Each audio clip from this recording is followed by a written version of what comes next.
Commander Giwan sat in his chair looking at the blue light coming from the communication screen.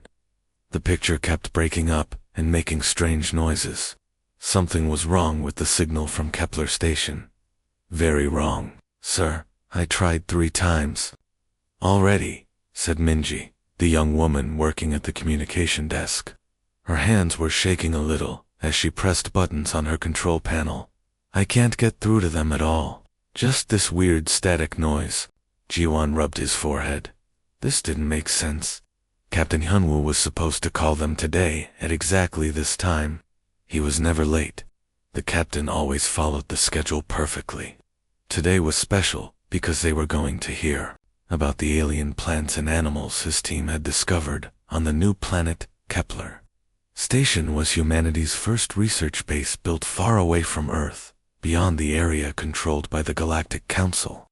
It took 3 years to build and cost more money than most countries had. The best scientists from Earth worked there, studying strange new life forms that no human had ever seen before. Commander Minji said, her voice getting higher with worry. The long-distance sensors are showing something really big out there.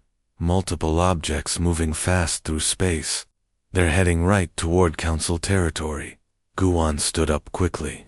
His coffee cup fell over, spilling brown liquid across his desk papers. He didn't care about the mess. How big are we talking about? Huge, sir. Bigger than anything in our database. The energy readings are off the charts.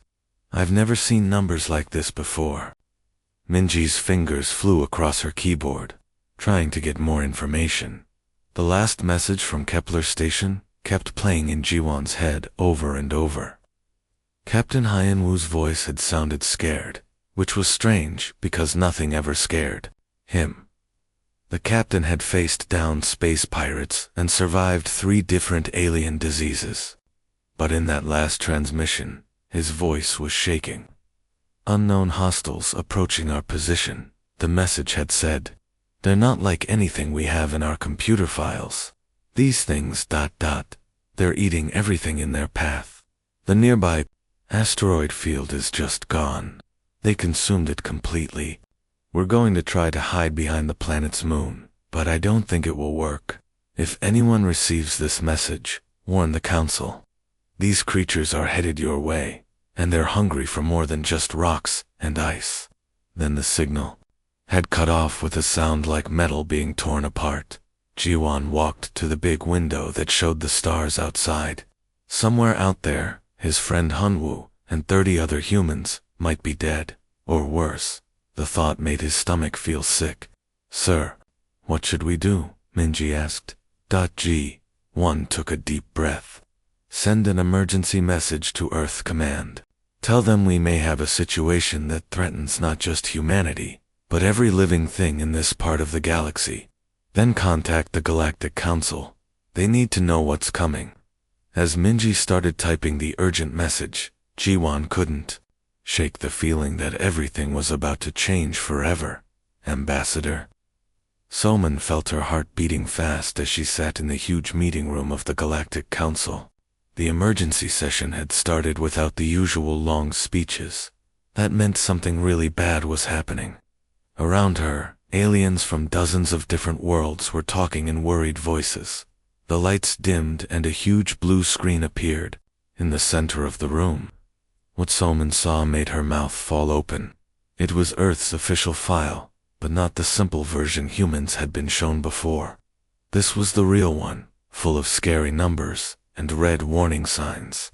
Class 12 Deathworld, said Counselor Vexty, the tall alien with 8 arms like an octopus. His tentacles were moving around nervously, which meant he was very upset. This is the highest danger level we have ever given to any planet. Loud gasps came from all around the room. Somin had never heard the council members sound so shocked. She knew that the Krathari, who were famous for being tough fighters, came from a Class 7 world. If Earth was Class 12, that meant it was much more dangerous than anyone had imagined. The screen started showing numbers and charts about Earth. Somin read them with growing horror. The air on Earth was listed as toxic to 89% of known species. The number of deadly animals was marked as extremely high. Natural disasters happened so often that the computer called them constant threats. Your planet gets hit by space rocks regularly, Vexty continued, his voice shaking a little. Your sun sends out radiation that would kill most of us in days. Your weather systems create storms that could destroy our cities. And somehow, humans think all of this is normal. Salmon remembered her childhood on Earth, the tornado drills at school, learning to swim because floods were common, being taught what to do if wild animals attacked. She had thought every species learned these things as children. Now she realized that Earth was like living inside a nightmare for most aliens. The predators on your world, said another council member, a bird-like creature with silver feathers. We counted over 50,000 species that actively hunt and kill other animals. Most planets have maybe a few hundred. The screen showed pictures of Earth animals: lions, sharks, bears, poisonous snakes, and spiders. Things that seemed normal to Soman made the alien council members lean back in fear. We always wondered why humans were so good at solving problems under pressure, Vexti said. We thought you were just naturally curious and tough. Now we understand the truth. What we called human curiosity was actually your hunting instincts. What we called resilience was your ability to survive in conditions that would kill us. Somin finally spoke up. You mean all this time, you knew our planet was dangerous, but you never told us? We didn't want to scare you, Vexti admitted. We thought if you knew how deadly your world was compared to ours, you might think you were monsters. But now, with these new enemies threatening everyone, we realize something important. Sometimes you need monsters to fight monsters. The room fell completely silent as everyone understood what this meant. Admiral Dong Yun stood on the bridge of the biggest council warship, staring at the computer screens that showed what was happening in space. What he saw made his skin crawl. The enemy ships didn't look like any spacecraft he had ever seen. They looked alive, like giant sea creatures floating through the darkness. Their surfaces pulsed like a heartbeat, and wherever they went, the stars around them seemed to get dimmer and dimmer. Admiral, you need to see this, said Chief Analyst Yunji. She was one of the smartest people on the ship, but her hands were shaking as she pulled up the data files. We finally know what we're fighting. The main screen changed to show ancient records from the deepest parts of the Council's computer systems. Files that were thousands of years old, marked with warnings in bright red letters. They call themselves the Void Swarm, Yanji said, her voice barely above a whisper. They're not from our galaxy. They come from the empty space between galaxies, and they've been traveling for millions of years. Dong Yun felt his stomach drop as he read the numbers on the screen. 17 galaxies consumed, he said slowly. That means trillions of planets, billions of different species, all gone. It's worse than that, sir, Yanji continued. These things don't just destroy planets or kill people. They eat everything. The planets, the stars, even the empty space itself. When they're done with a galaxy, there's literally nothing left, not even the tiny particles that float in space.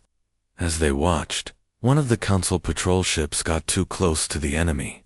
The human crew could see it on their sensors, a small dot of light representing 50 brave alien soldiers. Then, without any explosion or flash of weapons, the dot simply disappeared.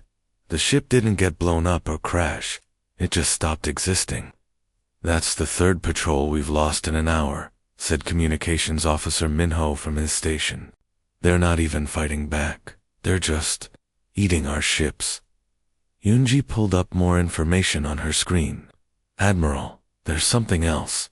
These creatures don't attack randomly. They're smart. They study their targets and plan their moves carefully. What do you mean? Dong Yun asked. Captain Hyenwoo's team at Kepler's station wasn't just unlucky, she explained. The research station was specifically targeted. Our scientists were studying some unusual energy readings from that area of space. I think they discovered something about these creatures. Something important. Dong Yun walked closer to the screen. You're saying the swarm attacked the station to keep us from learning their weakness. Exactly. And that means somewhere in the wreckage of Kepler Station, there might be information that could help us fight back. Captain Hunwoo and his team died, but they may have found the one thing that could save everyone. The Admiral looked out at the stars, where more Council ships were disappearing every minute. Then we need to get to those ruins fast, before there's nothing left to save. But even as he said it, Dong Yun wondered if 30 humans on a research station could really have found a way to hurt creatures that had eaten entire galaxies. Counselor Yemen felt sick to his stomach as he watched the chaos in the meeting room. The most powerful leaders in the galaxy were running around like scared children. Some were crying, others were shouting at each other in languages he didn't understand. The big holographic map in the center of the room told the whole horrible story. Red dots were spreading across their territory like drops of blood in water. Each red dot meant another star system that had been completely eaten by the void swarm. Planets, moons, space stations, and billions of innocent people all gone forever. 17 star systems destroyed in just 6 days, Admiral Taeyong announced to the room. His voice was shaking, which scared Yemen even more. Taeyong was known for staying calm, even in the worst situations. If he was losing control, things were really bad. The Admiral continued reading from his report. We sent our biggest battleships to stop them, the entire Third Fleet. 500 ships with our most advanced weapons. They lasted less than an hour before being absorbed. Yemen watched the map update in real time. More red dots appeared as he looked. The swarm was moving faster now, like they were getting stronger with each system they consumed. At this rate, they would reach the Council's home worlds within 2 weeks.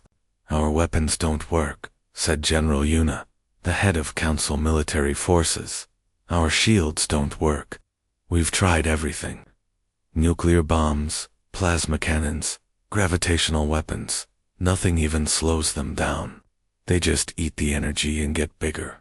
An alien counselor with blue skin and 4 eyes stood up. What about evacuating everyone? We could move our populations to the outer rim of the galaxy. There's nowhere to run, Admiral Taeyong replied sadly. They consumed 17 entire galaxies before coming here. They'll follow us wherever we go.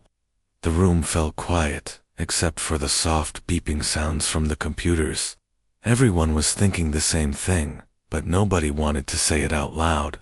They were going to die, and there was nothing they could do about it. That's when Counselor Vexty slowly stood up. His 8 tentacles were moving nervously, but his voice was steady. There is one option we haven't discussed. All eyes turned to him, the humans. The silence in the room became even deeper. For 10,000 years, the Galactic Council had seen humans as primitive newcomers, who barely deserved a place at the table. They lived on a dangerous planet, and seemed to enjoy fighting too much. Most council members thought humans were just smart animals who had learned to build spaceships. You can't be serious, said the blue-skinned counselor. They're Deathworlders. Barbarians. Barbarians who hurt the swarm, Vextai replied. Captain Hyan-Wu's research team at Kepler Station managed to damage them somehow. They're the only ones who have ever succeeded in fighting back. Yemen felt a strange mix of hope and embarrassment. You're suggesting we ask the humans to save us. I'm suggesting we give them full membership in the Council and complete access to all our technology files, Vexty said firmly, in exchange for their help in this war. The room erupted in arguments. Some counselors were outraged at the idea of giving primitive humans access to their most secret knowledge. Others were desperate enough to try anything. Yemen looked at the spreading red on the map and made his decision. Pride doesn't matter if we're all dead. Contact Earth immediately.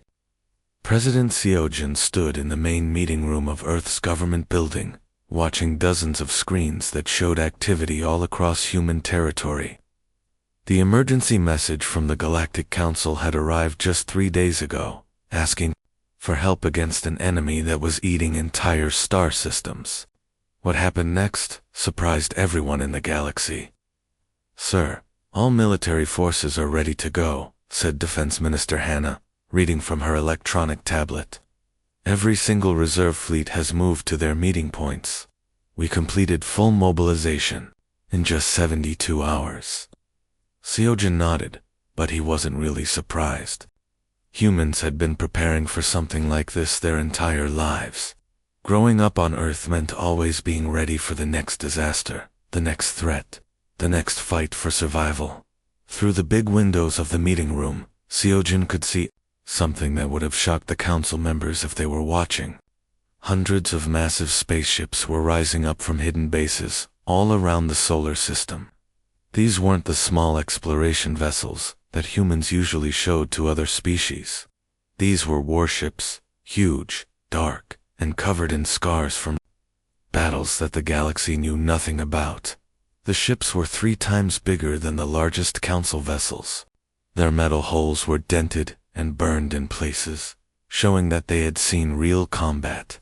Weapon systems that looked nothing like the energy beams used by other species were mounted along their sides.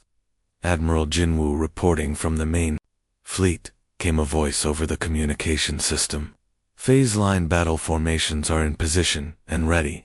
The Yamato fleet reports all systems green and ready for jump to hyperspace. Ghost Squadron is standing by for special operations." Seojin walked to the window and looked out at the fleet gathering in space above Earth. Each ship represented years of secret construction and planning. While the council had thought humans were peaceful newcomers who barely understood space travel, humanity had been building a war machine. Defense Minister Hannah Seojin said, "Remind me how many ships were sending 2,000 combat vessels in the first wave, sir. Another 1,000 in reserve, plus support ships, supply vessels, and the special weapons platforms." A younger officer at one of the computer stations looked up nervously. "Sir, should we really be revealing our full military strength? The council will realize we've been hiding our true capabilities." Seojin smiled, but it wasn't a happy smile. "The council called us primitive and backward for 50 years. They thought we were just lucky animals who learned to build spaceships. They had no idea that species from Deathworlds never stop preparing for war." He turned to address everyone in the room. "On Earth, we grow up knowing that peace is temporary. Every human child learns that sooner or later, something dangerous will come, and we need to be ready to fight. The council species grew up on safe, peaceful worlds. They don't understand that sometimes the only way to protect innocent people is to be more dangerous than the things that want to hurt them." The communication system crackled again. "All fleet commanders report ready for jump, Mr. President." Seojin took a deep breath. "All fleets, jump to council space immediately. Show these void swarm creatures what happens when they threaten innocent people. Show them what Deathworlders do to monsters." Captain Sunwoo held tight to his command chair as his warship dropped out of hyperspace. The stars around them suddenly appeared, and right in front of the human fleet were the enemy ships. The void swarm vessels looked like nothing he had ever seen before. They were alive, pulsing and moving like giant sea creatures swimming through space. Their surfaces rippled and changed shape constantly, as if they were made of liquid metal and flesh combined. "Sir, they're even uglier in person," said his weapons officer, trying to make a joke, but sounding nervous. Sunwoo studied the enemy formation through his ship's sensors. The swarm creatures were arranged in a simple pattern, probably expecting another easy victory like they had against the council fleets. They had no idea what they were about to face. "All ships, execute pattern Delta," Sunwoo commanded into his communication device. "Use the asteroid field as cover, and remember your training." What happened next was something the galaxy had never seen before. Council fleets always fought in neat, organized lines, like soldiers marching in formation. Human ships did something completely different. They scattered in all directions, disappearing, behind floating rocks and space debris, like wolves hiding in the forest. Lieutenant Commander Yuna sat at her tactical station, watching dozens of screens that showed the position of every human ship. Her job was to coordinate the attack like a conductor leading an orchestra. Minho's squadron is moving behind that big asteroid, she reported. They're pushing the enemy ships toward the neutron star. Jihan's group is coming around from the left side to trap them.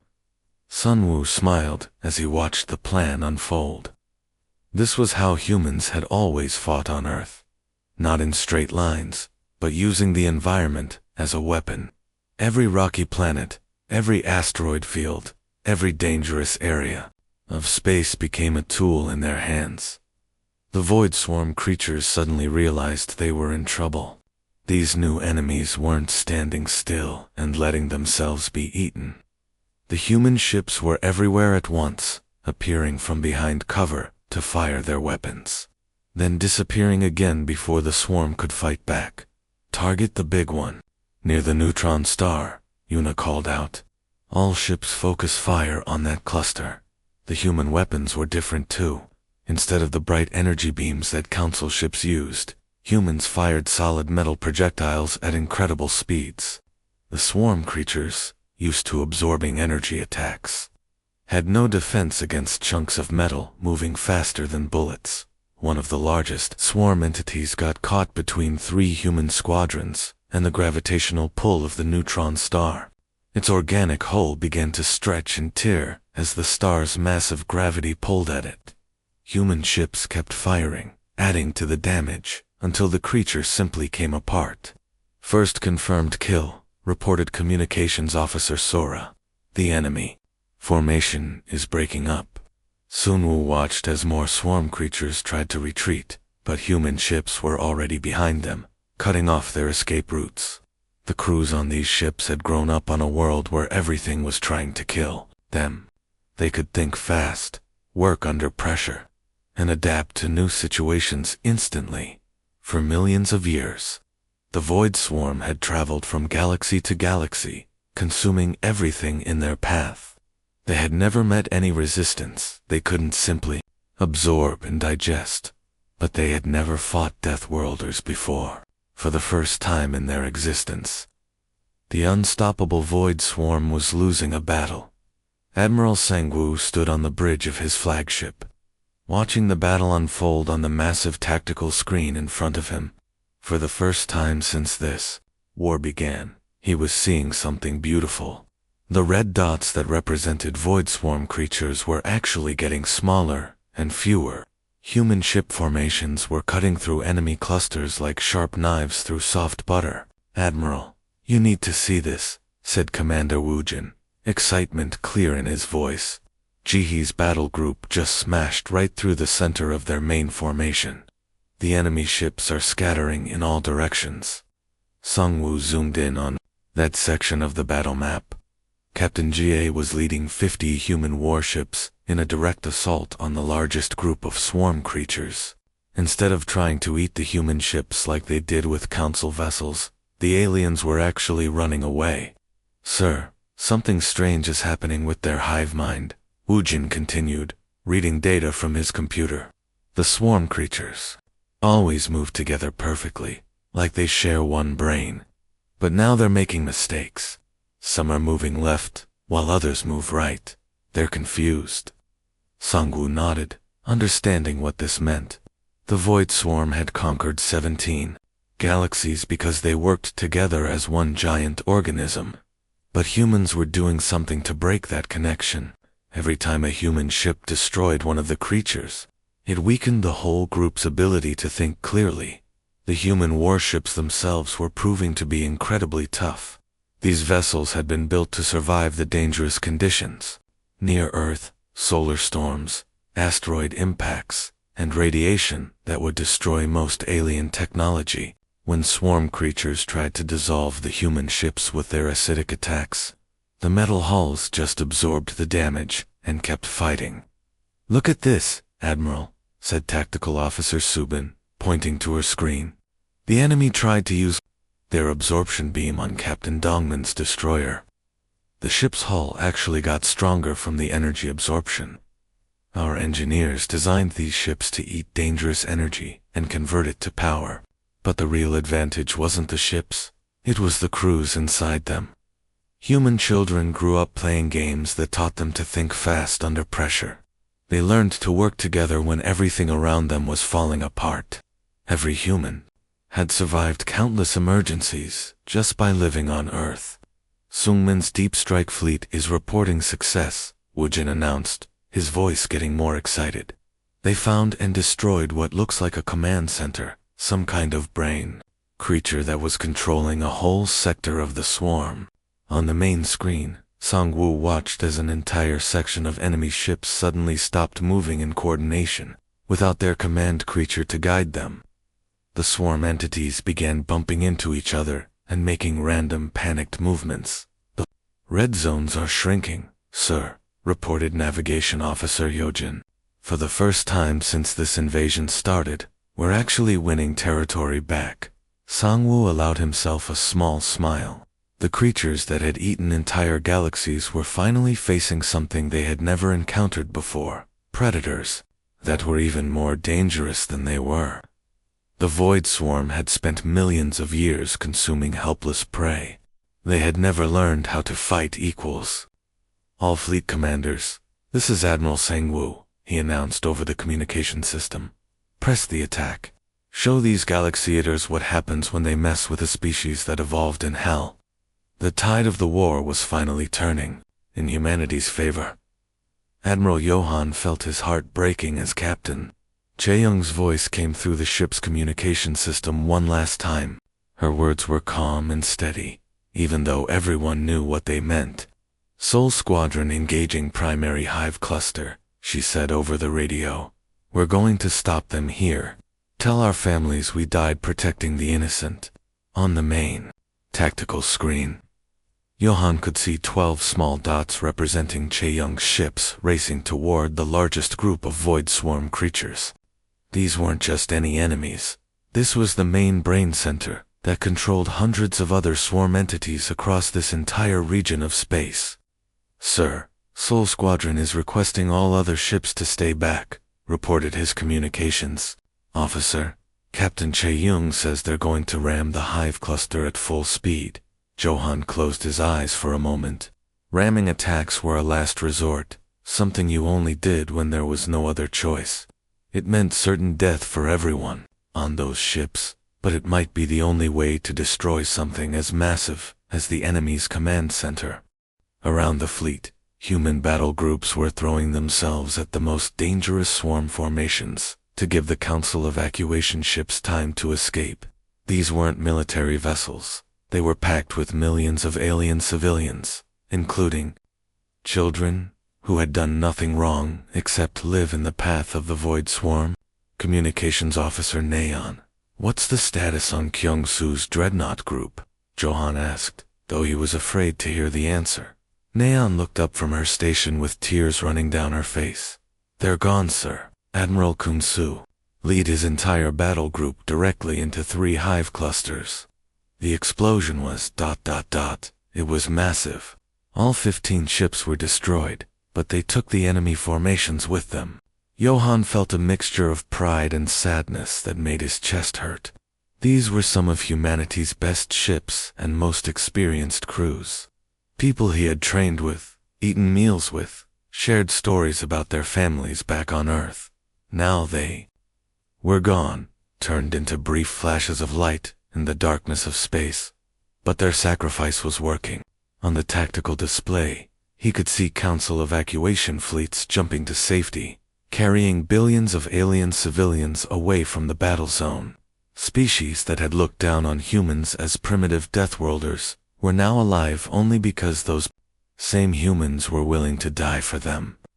Sir, we're getting reports from across the fleet, said Tactical Officer Min. Human ships are holding defensive positions, while the last civilian transports escape. We've lost 40% of our forces, but the evacuation is almost complete. Through the ship's windows, Johan could see the explosions in the distance as more human crews made the ultimate sacrifice. Each flash of light represented dozens of young men and women who would never see Earth again, never hug their parents, never have children of their own. But something else was happening too.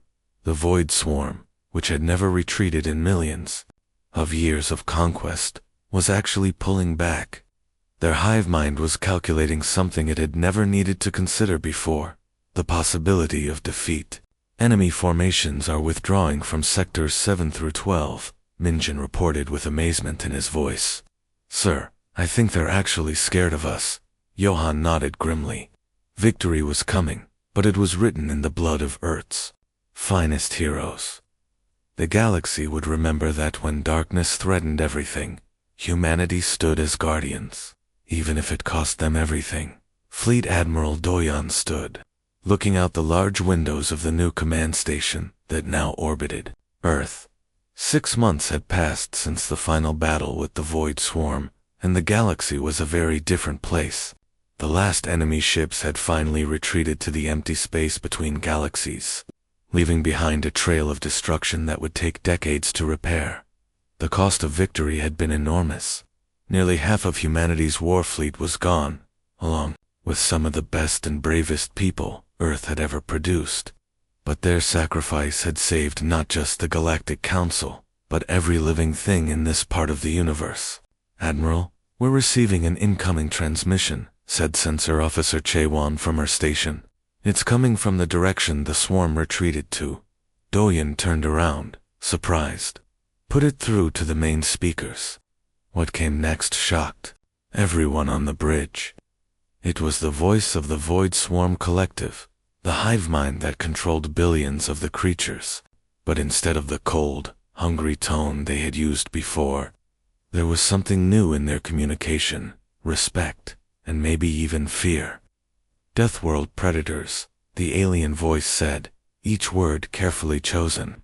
We acknowledge your supremacy in combat.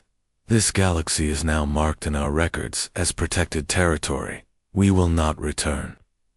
The bridge fell completely silent. An enemy that had consumed 17 entire galaxies was officially admitting defeat and promising to stay away. It was almost impossible to believe. President Siegen arrived on the bridge just as representatives from dozens of council species were gathering for a formal ceremony. Today, Earth would officially become the new military headquarters for the entire galaxy. The same humans who had been dismissed as primitive Deathworlders were now being asked to become the galaxy's protectors. Admiral Jury's deep space monitoring stations are now fully operational, reported Chief of Staff Siwan, reading from his electronic tablet. We have early warning sensors covering 3 spiral arms of the galaxy.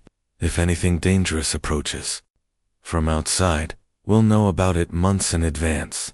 Doya nodded, watching through the windows as human patrol fleets moved to take their positions at the edge of known space. These weren't the same ships that had fought the swarm. Those were mostly destroyed or badly damaged. These were new vessels, built with technologies shared by grateful council species and designed specifically for long-range patrol duties.